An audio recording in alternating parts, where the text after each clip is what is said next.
hít vào, thở ra, hít vào, thở ra. tập trung rồi mất balance ổn, hít vào, hít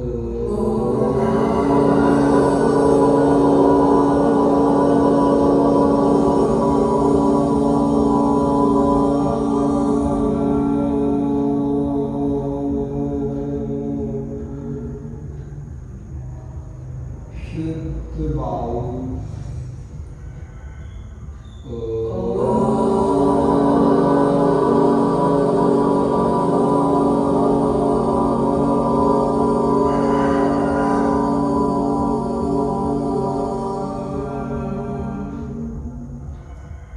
một lần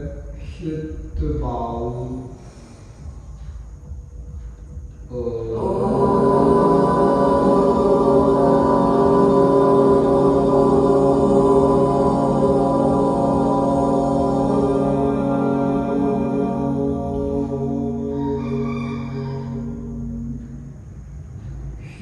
hít vào, thở ra, chậm tay,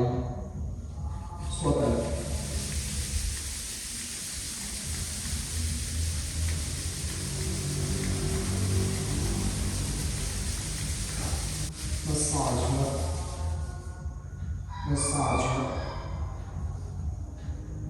Massage cô.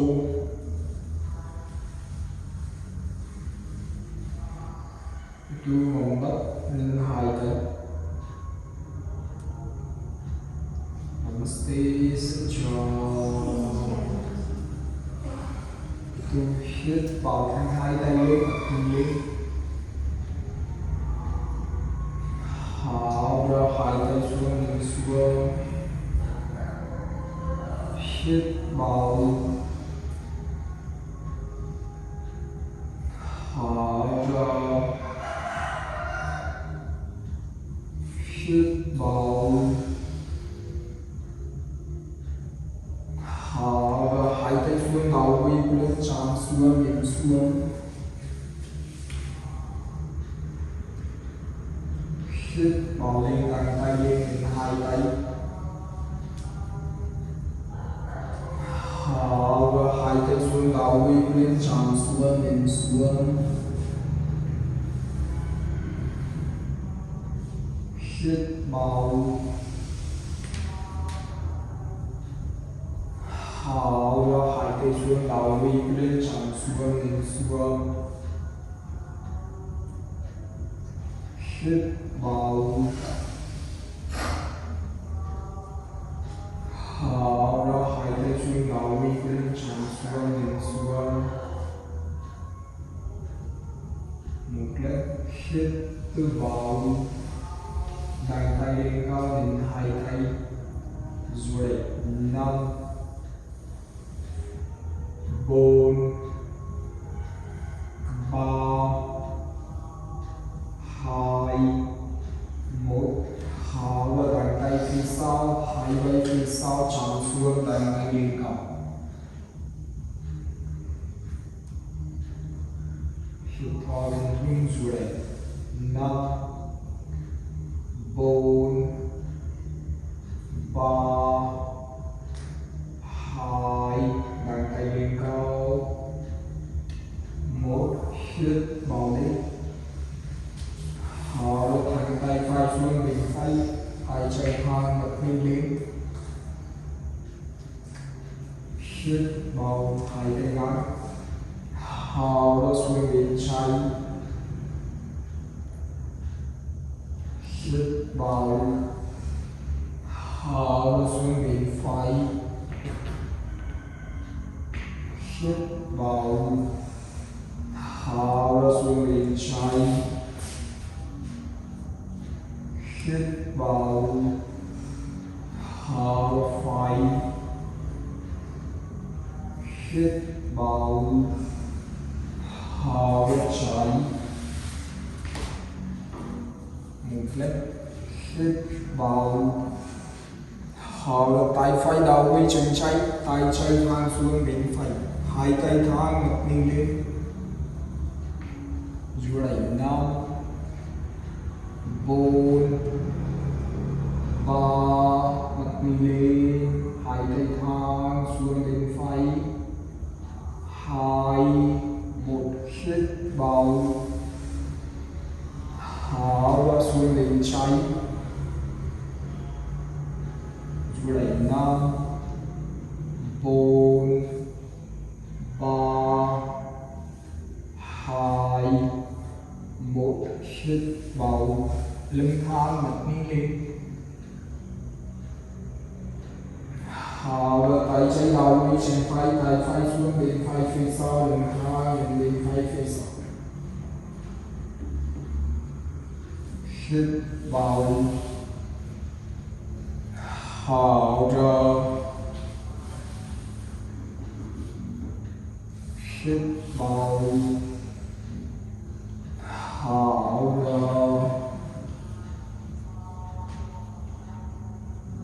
hít vào thở ra, hít vào thở ra, hít vào thở ra, hít vào thở ra, hít vào thở ra, ngược lên hít vào thở ra, đặt tay phải đặt chân trái, tay trái đầu với chân phải, lưng thang lên bên phải phía sau, hít vào bên thung rồi 5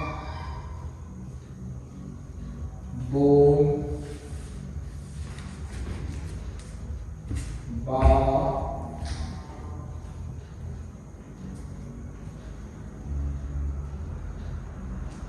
2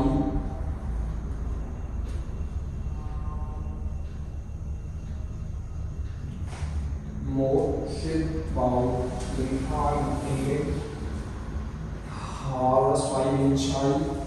gặp tay trái, tay phải đầu với chân trái, lưng thang lên bên trái phía sau, hít vào bên thung rồi 5 4 3 bên phía sau,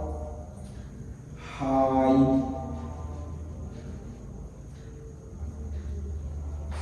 1 hít vào lưng thang mình lên, thở ra hai tay xuống thành hai chân, lập chân lập thẳng,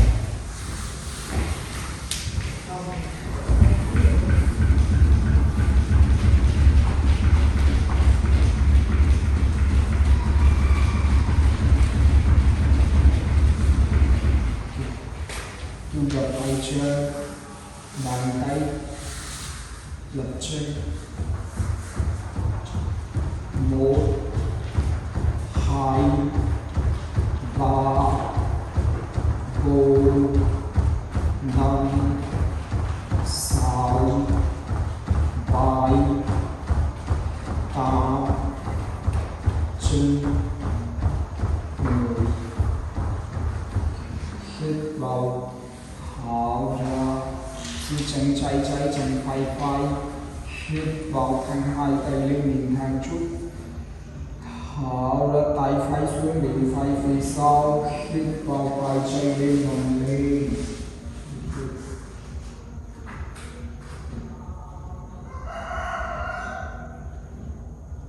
thở ra nằm xuống, gập hai tay từ tay xuống mình xuống, hít vào lên, tay trái xuống bên trái phía sau, tay phải lên ngẩng lên,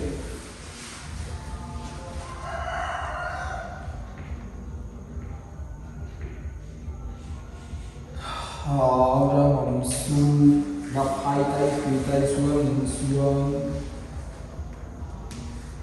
hít vào lên, tay phai xuống đến tay phía sau,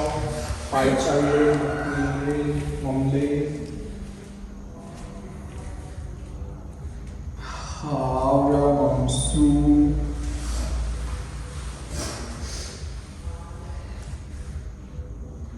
hít vào lên, tay chạy xuống đến chạy phía sau, tay phai lên, mông lên, thở ra bằng xuống, gập hai tay khuỷu tay xuống dù hai chân, hít vào lên, tay phai xuống bên phải phía sau, tay chạy lên mông lên,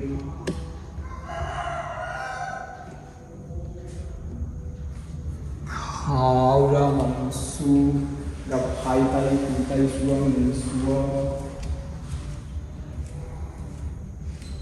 hít vào lên, tay chân xuống bên trái phía sau, tay phai lên mông lên,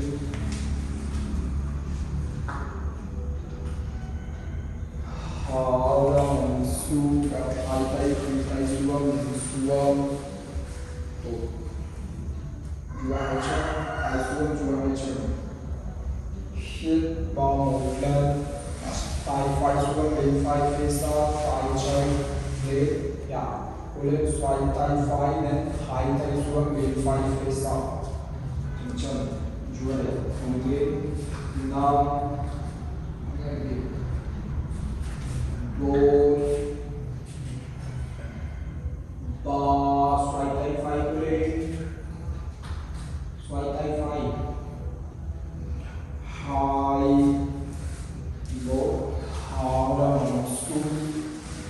hai tay xuống dua hai chân,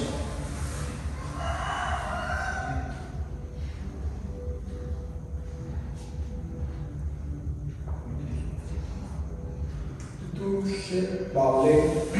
tay chân xuống bên trái phía sau, tay phải lên mông lên, xoay tay chân, hai tay xuống bên trái phía sau, rồi năm, bốn, ba,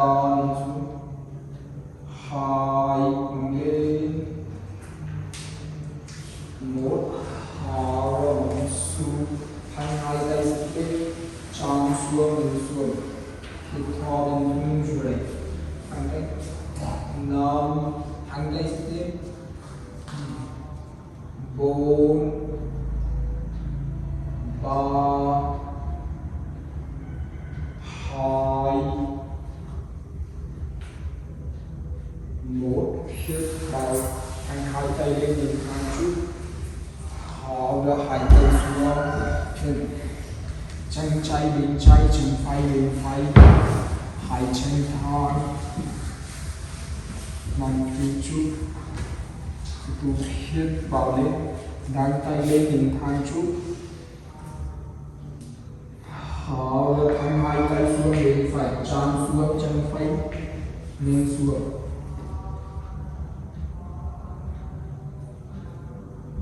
hít vào lên, thở ra xuống bên trái, chân xuống, chân trái,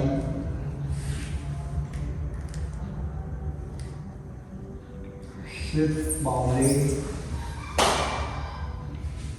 thở ra xuống bên phải, chân xuống, chân phải, hít vào, thở ra xuống bên trái, chân xuống, chân trái,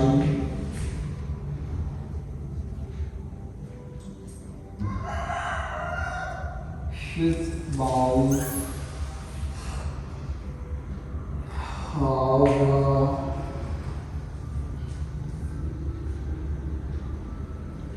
hít vào,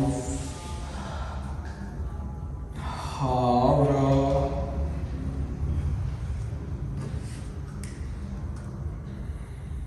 một lần, hít vào, đan tay lên nhìn thẳng, hai tay phía sau, thở ra, tay chân ép bàn chân phái, tay phải phía sau gập tay trái lên tay phải, thì to lên gập tay trái, 5, anh hai chân, bàn chân lên, 4, 3, 2, 1, hít vào lên, đánh tay lên nhịp thang.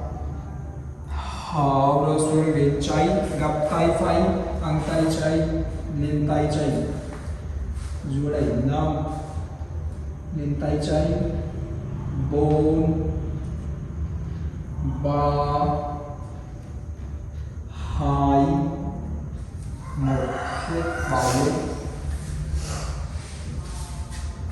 Hào, rồi gập hai tay, khi tay xuống, lên thang, hai chân bàn chân lên, bật đi lên.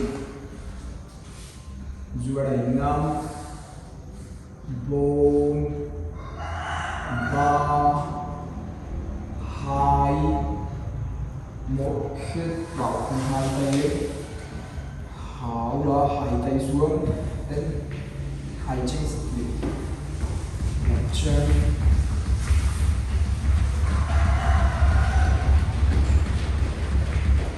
gập tay chân phía sau,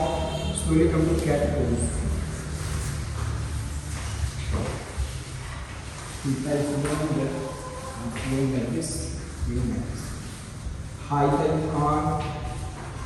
hít vào chân phải lên gấp, tay chân lên, mắt đi lên. Hào ra tay xuống, chân xuống, cầm xuống, mình đứng, lên lên. Hít vào lên, chân trái lên, tay phải lên, mắt đi lên. Hào ra chân xuống, tay xuống, cầm xuống, mình đứng. Hít vào lên, chân phải lên, tay trái lên, lên cao, mắt đi lên. Hào ra, lên cao. Hít vào, chân trái lên, tay phải lên, gập chân trái, gập chân trái. Hào ra, lên. Hít vào, chân phải lên, tay trái lên, bật đi lên. Hào ra, hít vào lên, chân trái lên, tay phải lên, tay phải. Hào ra, một lần. Hít vào lên, chân phải lên, tay trái lên. Hào ra, tay trái nằm từ chân phải, bật đi lên, chủ đề 5, 4, 3, đầu quay lên cao, chân phải, 2, 1, hít vào. Hào ra, hai chân xuống, tay xuống, đứng lên. Hít vào lên, chân trái lên, tay phải lên. Hào ra, tay trái nằm cổ chân phải đầu quay lên cao, bật đi lên. Hít vào lên, vừa đẩy 5, 4, 3, mắt đi lên. 2, 1, hít vào. Hào ra, cầm xuống lên bụng, hàng tay, vừa đẩy 5, 4, 3, 2, 1, hít vào nhịp thang. Hào ra, cầm hai chân nằm lên cao, hai chân thang, hai tay thang. Hai chân gót chân xuống, hai vai xuống. Rồi 5, nằm lên. 4, 3, 2, 1, hít vào chân phải bên phải. phi trúc hai tay gập chân trái đảo lưng xuống, bàn chân trái xuống, tiếp tục hít vào, thăng hai tay lên, gập chân phải chân người lúc, thăng hai tay, nằm phi trúc ngực đi lên, rồi đây, năm, nên hai tay chặt tay, 4, 3, 2, 1, hít vào, tháo ra gập hai tay, phi tay xuống, bàn chân trái lên, nằm xuống, đặt knee lên, rồi đây 5, 4, 3, 2, 1, hít vào, hai tay thang nằm xuống mặt knee lên, tháo ra chân phải phía sau mình lên, thăng hai chân, thăng hai tay, hai chân gót chân xuống, hai vai xuống, nằm lên cao, hít vào chân trái bên trái phi trúc, gập chân phải đảo lưng xuống, bàn chân phải xuống, itu hít vào, thăng hai tay lên, nằm phi trúc, chặt tay thẳng tay ngực đi lên, hít thở đến thung rồi đấy, 5, 4, nằm xuống, 3, nâng hai tay, bàn chân phải xuống, nâng hai tay lên, 2, 1, hít vào, tháo ra, gập hai tay, phi tay xuống, itu bàn chân phải lên, nằm xuống mặt knee lên, hít thở đến thung rồi đấy, 5, 4, 3, 2, 1, hít vào, hai tay thang nằm xuống mặt knee lên, tháo ra chân trái phía sau nằm lên cao, thăng hai chân, hai tay, hai chân gót chân xuống, hai vai xuống, thăng hai chân, nằm lên cao, rồi đây, 5, 4, 3, 2, thăng hai tay, 1, hít vào chân phải phi trúc giữa hai tay, chân phải ra chân người lúc, then gót chân trái xuống, hít vào lên nằm phi trúc, chắp tay ngực đi lên, nâng hai tay, hít thở bên hông rồi đấy, 5, 4, 3, 2, 1, hít vào, tháo ra hai tay xuống, gót chân trái lên, itu gập tay trái, phi tay trái xuống, tay trái ra bàn chân phải, hít vào tay phải lên, nâng tay phải, nằm xuống, 5, 4, nằm xuống, gót chân trái lên, 3, hàng chân trái, 2, 1, hít vào, tháo ra gập chân trái đảo lưng xuống, bàn chân trái xuống, nằm phi trúc, chân phải gập chân mình lúc, hít vào, thăng hai tay lên, nằm xuống, hai tay phía sau, đặt knee lên, ngón phía sau, hít thở đến thung rồi đẩy, 5, 4, 3, 2, 1, hít vào, tháo ra nâng tay, phi tay trái xuống, gập chân phải, gập chân trái lên, tay phải ra bàn chân trái, nằm xuống, vai phải lên, mặt knee lên, hít thở đến thung rồi đấy, 5, đi lên, 4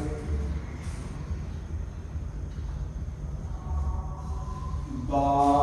đi lên, quay phải lên, 2 break 1 hít vào, thở ra, hai tay xuống, thẳng hai chân, gót chân chạy xuống, thẳng hai chân, hít vào, thở ra, thẳng hai tay lên, chán xuống chân phải, thẳng tay, hít vào đến lưng dưới, 5 4 3 2 1 hít vào, thanh hai tay lên nhìn thang chút, thở ra, tay chạy xuống, chân chạy phía sau, hai tay thang ngực đi lên, thanh hai chân, thanh hai tay, hít vào đến ngực đi lên, 4 3 2 1 hít vào, thanh hai tay lên, thở ra, tay phía sau, hai tay phía sau, chán xuống chân phải, hít vào đến lưng dưới, 5 4 3 2 1 hít vào, thở ra, hai tay xuống, bên phải, nên gập chân trái đầu ngồi xuống, gập hai chân trên người được, hít vào, anh hai tay lên, nhìn thang chút, thở ra, tay chạy xuống, gót chân chạy, bàn chân chạy xuống, mặt đi lên, hai tay thang, hít vào đến lưng dưới, 5 4 mặt đi lên, 3 2 1 hít vào, hai tay lên, thở ra, chậm tay, khuỷu tay chạy xuống, chân phải đảo lên, khuỷu tay phải lên, mặt đi lên, dưới, 5 4 3 2 1 hít vào, thẳng hai tay lên, thở ra, khuỷu tay, tay phải xuống, gót chân chạy, mặt đi lên, hai tay thang, hít vào đến lưng dưới, 5 4 3 chung 2 1 hít vào, thẳng hai tay lên, nhìn thang chút, thở ra, thẳng tay chạy xuống bên phải, tay phải lên thẳng, lên tay phải tập trung, hít vào đến lưng dưới, 5 4 3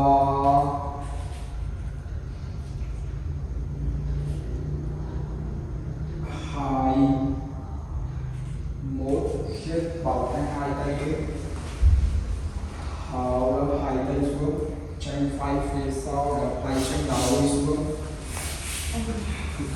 hít vào, thanh hai tay lên, không lên, thở ra, tay phải xuống, gót chân phải, siêu đầu bên phải chân, mong phía trước, thật đi lên, rồi,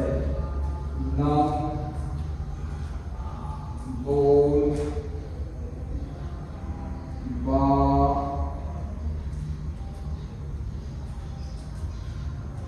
2 1 hít vào, thanh hai tay lên, nhìn thang chút, thở ra, hai tay xuống, thanh hai chân bằng lên vào, hai chân thang, hai tay thang, hai tay xuống, rồi, năm, hai chân lên, hai chân, bốn, ba, hai, một. Hít vào chân trái phía trước và hai tay đổi chân, gót chân phải xuống, tu hít vào lên, chắp tay lên đến hai tay, hít vào bên hông dưới, năm, bốn, ba, hai, một. Hít vào, tháo ra hai tay xuống, để khuỷu tay phải xuống, chân phải lên, hai chân lên, hai chân dưới, năm, bốn, ba, hai, một. Hít vào, tháo ra cái gập chân phải đảo lên xuống, bàn chân phải xuống, tu chân phải gập chân người đúng. Hít vào hai tay lên, mong phía chút mặt đi lên, hít vào bên hông dưới, năm, bốn, ba, hai, một. Hít vào hai tay lên, tháo hai tay xuống, gập tay phải, khuỷu tay phải xuống, để tay trái catch bàn chân phải,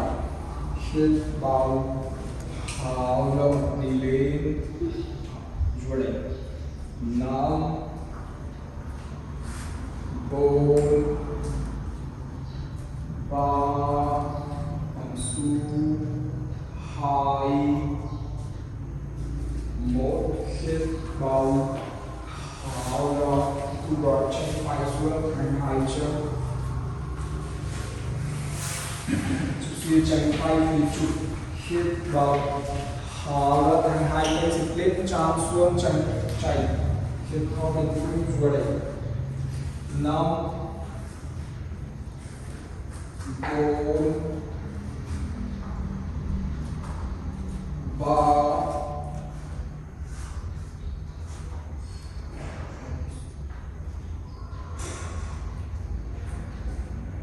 hai, một. Hít vào hai tay lên mình hàng chút, tháo ra tay phải xuống, chân phải phía hai tay phải đặt lên, hai chân phải, hít vào bên hông dưới, năm, bốn, ba, hai, một. Hít vào hai tay lên hàng chút, tháo ra đằng tay phía sau, hai tay phía sau chạm xuống chân chạy, hít vào bên hông dưới, năm, bốn, ba, hai, một. Hít vào, tháo ra hai tay xuống, gập chân phải đảo đi xuống, gập hai chân chân người, hít vào hai tay lên, nhìn thẳng chút, tháo ra tay phải xuống, gót chân phải, hai tay phải đi lên, hít vào bên hông dưới, năm, bàn chân phải xuống, bốn, ba, hai, một. Hít vào lên, tháo ra chắp tay, khuỷu tay phải xuống, chân trái đảo đi, khuỷu tay trái lên, mặt đi lên, hít vào bên hông dưới, năm, bốn, ba, mặt đi lên, hai, một. Hít vào hai tay lên, chân, hai, hào ra tay chân xuống gót chân phải đi lên vừa đây năm phía trước bốn ba hai tay đi lên một hít vào lên hào ra thẳng tay phải xuống bên trái tay trái lên thẳng hai tay phải lên tay trái hít vào bên thun vừa đây năm bốn ba lên tay trái hai một hít vào thẳng hai tay lên hào ra hai tay xuống chân trái phía sau hai chân vào đi xuống hít vào thẳng hai tay lên hào ra tay trái xuống gót chân trái bằng phía trước lập đi lên hai tay phải hít vào bên thun vừa đây năm bốn ba hai một hít vào thẳng hai tay lên hào ra em đi rồi năm hít vào bên thun bốn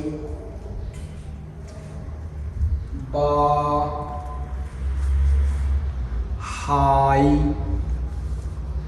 một hít vào thẳng hai tay lên nhìn hàng chút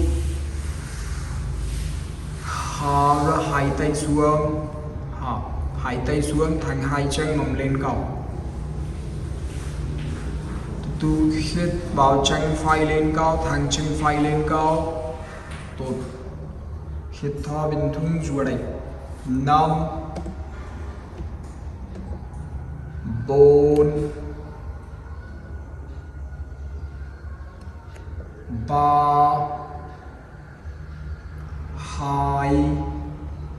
một hào ra chân phải bên phải phía trước đặt chân trái vào xuống bàn chân trái tu bàn chân trái xuống để lưng bàn chân phải lên hàng chân phải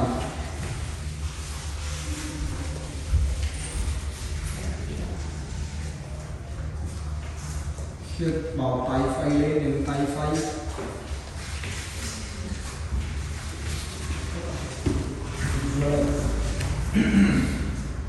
now if you can't move through that like bốn ba lên tay hai một hít vào hào gặp tay phải quỳ tay phải xuống tay trái lên tay trái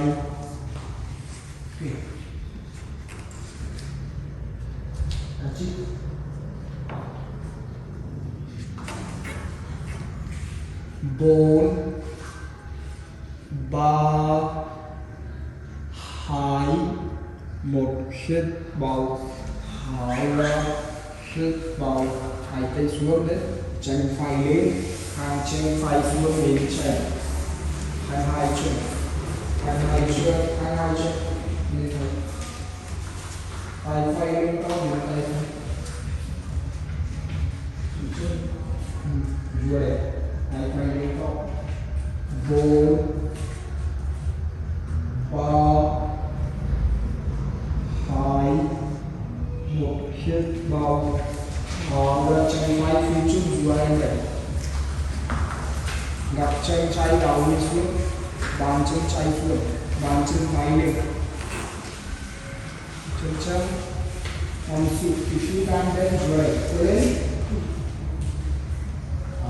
if you can then right tu hai tay tu nhìn hai tay rồi năm bốn ba hai một hít vào hào ra ống chân phải chạm xuống. Good. Buông lên.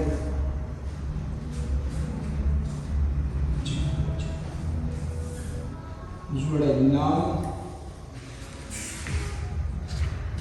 4 3 2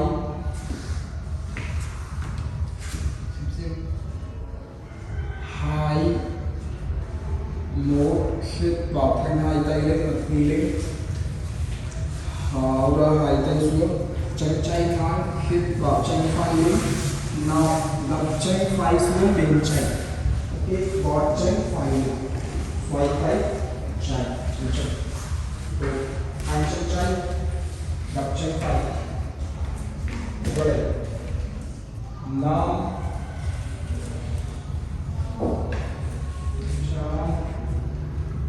4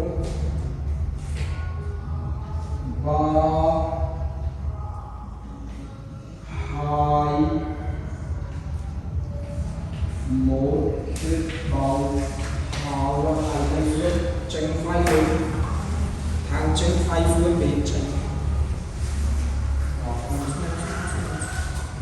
Thanh hai chân, hít vào thẳng hai tay lên, thở ra xuống bên phải, thẳng hai tay chạm xuống chân phải. Hít thở lên thẳng rồi 5 4 3 2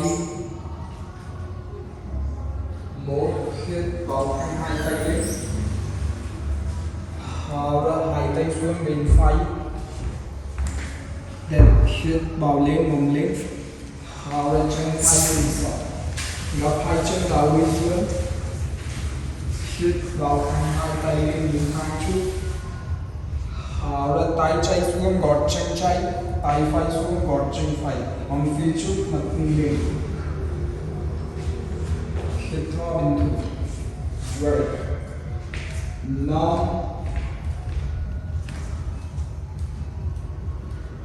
4 3 2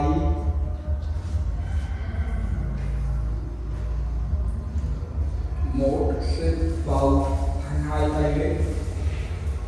thở ra hai tay xuống, thẳng hai chân lên cao, đôi chân hít vào chân trái lên cao, thẳng hai tay. Rồi 5 4 3 2 1 thở ra chân trái bên trái phía trước, đặt chân phải vào bên xuống, bàn chân phải xuống, tiếp tục bàn chân phải, bàn chân trái lên.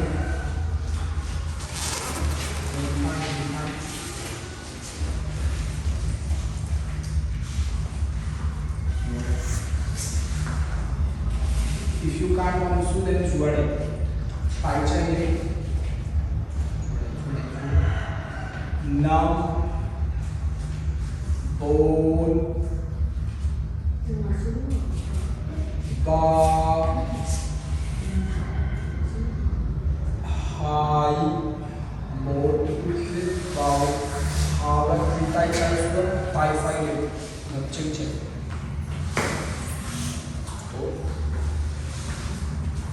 Rồi 5 4 tay phải, 3 2 1 thở ra tay phải xuống, hít vào lên, thở ra hai tay xuống, hít vào chân trái lên, chân trái lên, thở ra thẳng chân trái xuống bên phải, tay trái lên cao lên tay trái, hai chân thẳng. Tiếp tục 5 4 ba hai một hít vào tháo ra hai tay xuống chân trái phía trước giữa hai tay đặt chân phải đầu đi xuống bàn chân phải xuống xin xích bàn chân trái lên if you can't do that it's what I think if you can then hand hai tay lên cào chóp tay hít vào lên cùng hai cái chút Ready? 4 3 2 1 hít vào thở ra ôm chân chạy cầm chân chạy dạ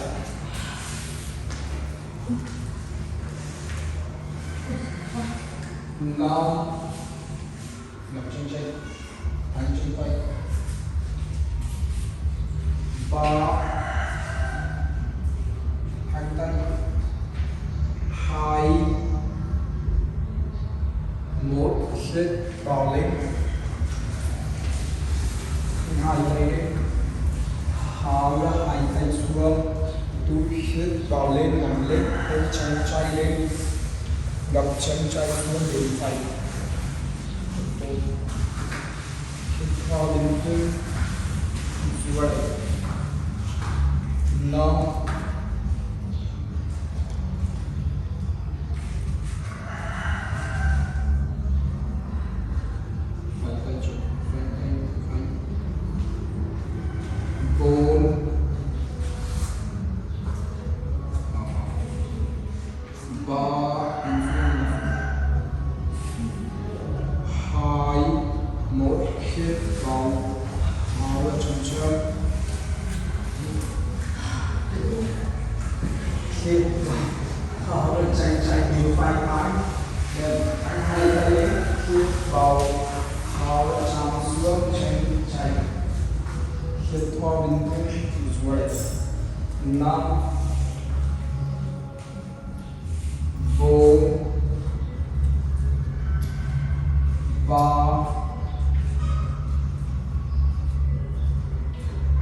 9 hai tay xuống hít vào đi lên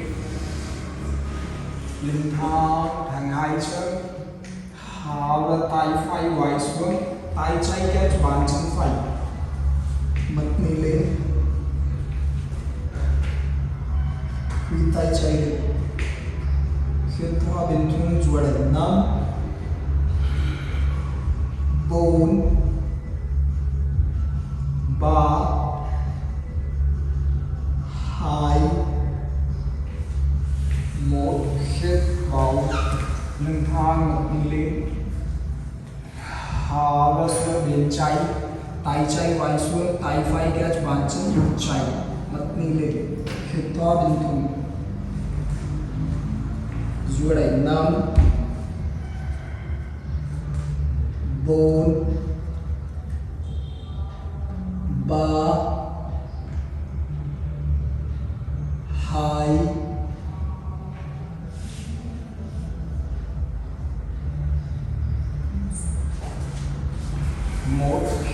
vào lên, bật đi lên, hào ra thẳng hai tay dựng lên, cầm xuống, buông xuống, hai chân bàn chân lên, hít thở đến thu, thẳng tay lên, जोड़े, नाम, इंद्रचूड़, ओम, बा, अंजलि, हाय, मोक्षित, बाउ, हावड़ा, जुचन, लक्षण, लक्षण लंबाई,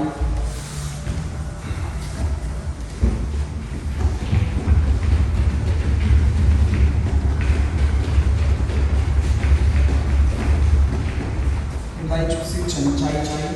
chân phải phải, hít vào thân hai tay lên mặt đi lên, hào ra xuống bên phải, chạm xuống chân phải bên xuống,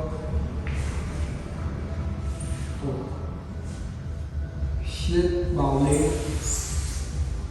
bàn chân xuống mặt đi lên, hào ra xuống bên trái, hai chân bàn chân lên, chạm xuống chân trái. Hít vào lên, đặt chân lên, thang, bàn chân xuống, hạ ra xuống bên phải, chạm xuống, bàn chân lên,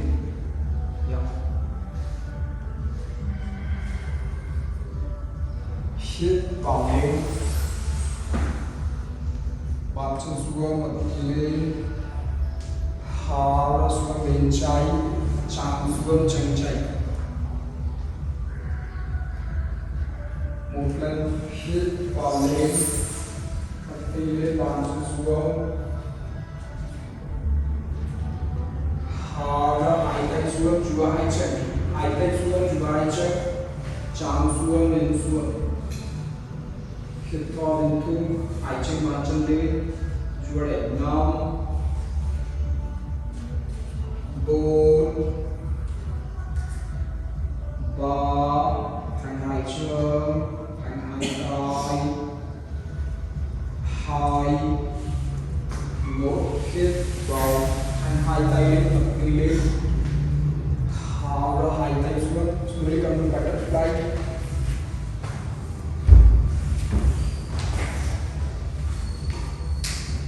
bàn tay, lập chân, một, hai, ba, bốn, tháng, năm, sáu, bảy, tám, chín, một, hít vào, thở ra bốn chân, lên chân trái thang, đặt chân phải xuống bên trái, tay trái ôm chân phải, hít vào, thở ra tay phải xuống, bên phải phía sau, lưng thang lên bên phải phía sau, hít thở đến thung vừa đấy, năm, bốn, ba, hai, một, hít vào lên, thở ra hai tay xuống, đôi chân,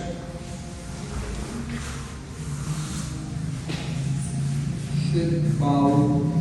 thở ra tay trái xuống bên trái phía sau, lưng thang bên trái phía sau, hít thở bên thung vừa đấy, năm,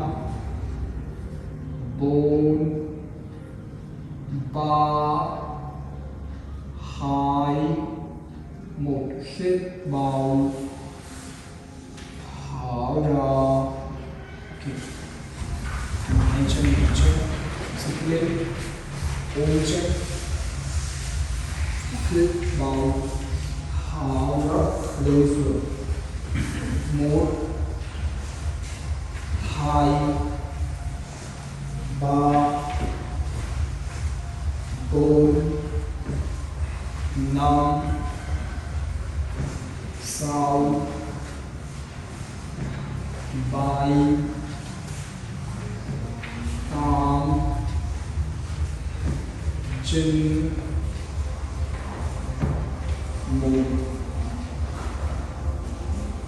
Ok, nằm xuống, hai tay gác gập hai chân lên, hít vào,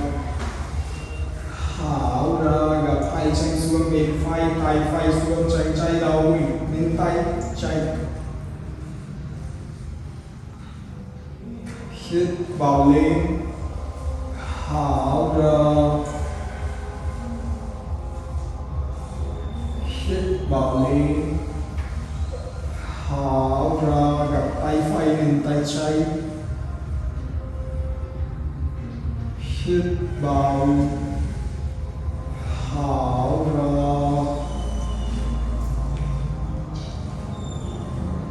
hít vào một lần, thở ra xuống bên phải, gập tay phải lên tay trái rồi lại 5 4 3 2 1. Hít vào lên, thở ra, gập hai chân xuống bên trái lên tay phải, gập tay trái gập hai tay phải. 4 3 2 1. Hít vào lên, thở ra, hai chân thang lên mất lại, relax your body,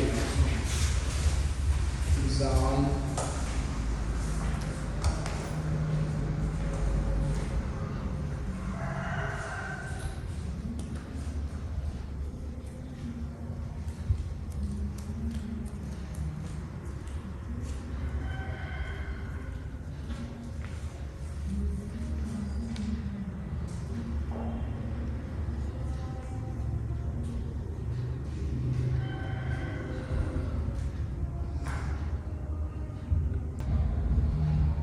Tu hít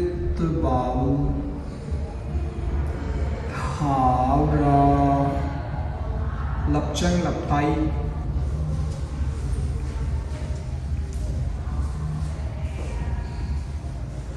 Hít vào, hai tay lên, đan tay lên, chụp chân thành hai chân, stretch your body.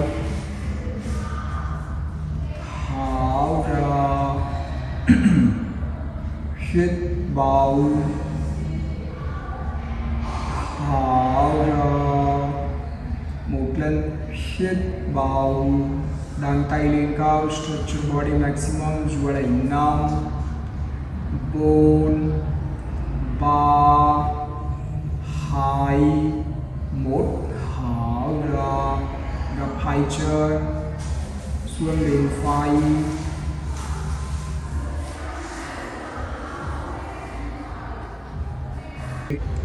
cứ nổi lên, chắp tay lên thon,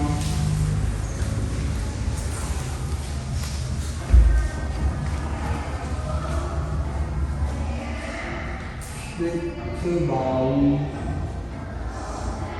thở ra, chân vừa hai mét,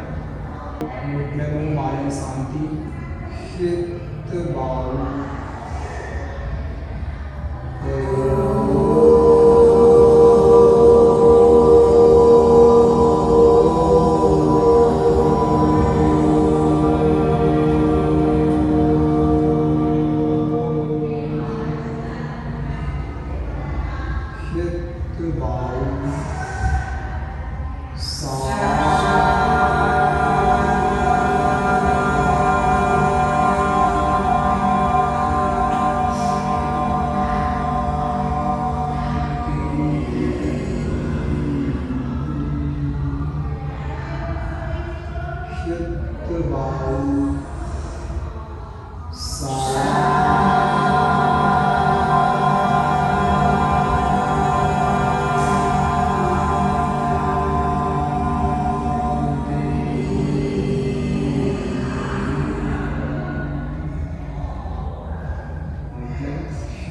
vào,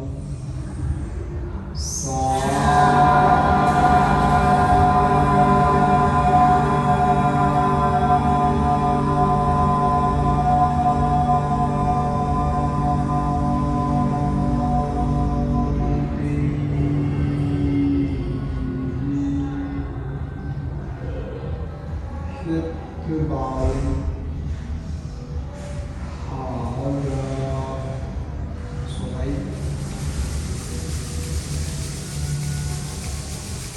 Massage mất, massage mất, massage khu, massage vai, cái tai, cổ tay, đầu môi, massage lưng,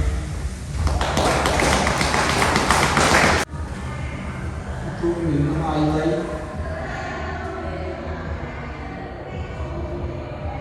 Namaste, xin chào.